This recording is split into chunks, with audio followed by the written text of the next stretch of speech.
महामानव डॉक्टर बाबा साहब अम्बेडकर जी ने जो संविधान लिखा है उसी के माध्यम से ही न्याय मांग रहे हैं।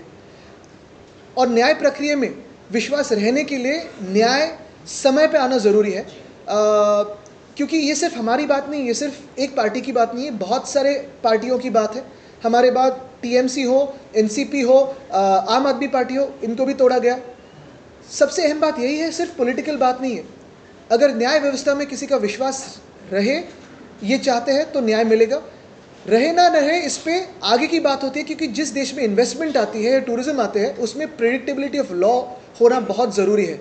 अगर वो ना हो तो देश विकसित नहीं हो सकता और देश में इन्वेस्टर नहीं आ सकता। त्यांचा न्यायालयावर विश्वास आहे की नाही तो एकदा त्यांनी ठरवलं पाहिजे। यापूर्वी देखील जेव्हा सुनावण्या होत होत्या तेव्हा देखील पेढे वाटत होते ते। हे सरकार घटनाबाह्य आहे, हा मुख्यमंत्री घटनाबाह्य आहे, परंतु आम्ही सरकार जे स्थापन केलं होतं ते पूर्ण संविधानाचा आदर आणि सगळं नियम पाळून, कायदे पाळून सरकार आम्ही स्थापन केलं होतं। आणि हे चंद्रचूड साहेबांच्या जजमेंटमध्ये देखील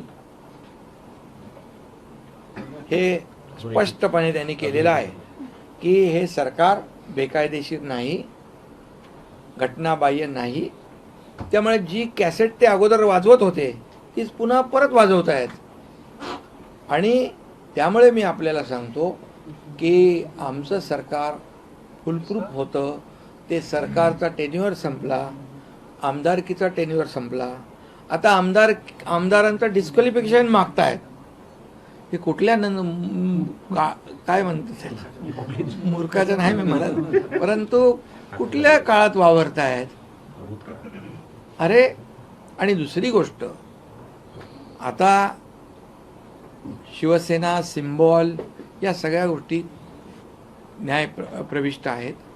आणि ज्यावेळेस चंद्रचूड साहेबांनी निकाल दिल्यानंतर हेच लोक म्हणाले होते आम्ही आता जनतेच्या न्यायालयात जाऊ आणि आम्हाला जनता न्याय देईल। काय परिस्थिती आहे त्यांची? शिवसेनेचे 60 आमदार निवडून आलेत, जनतेने पूर्णपणे आम्हाला आशीर्वाद दिला, जनतेने पाठिंबा दिला, आणि जे आरोप करत होते त्यांचे किती निवडून आले? विरोधी पक्ष नेता होणे इतके पण नाही आले। त्यामुळे जनतेच्या न्यायालयात देखील आम्हाला जनतेने स्वीकारलं, आशीर्वाद दिलेले आहेत। आमचा न्यायदेवतेवर विश्वास आहे। हे प्रकरण न्यायप्रविष्ट असल्यामुळे मी जास्त याच्यात खोलात जाऊ इच्छित नाही।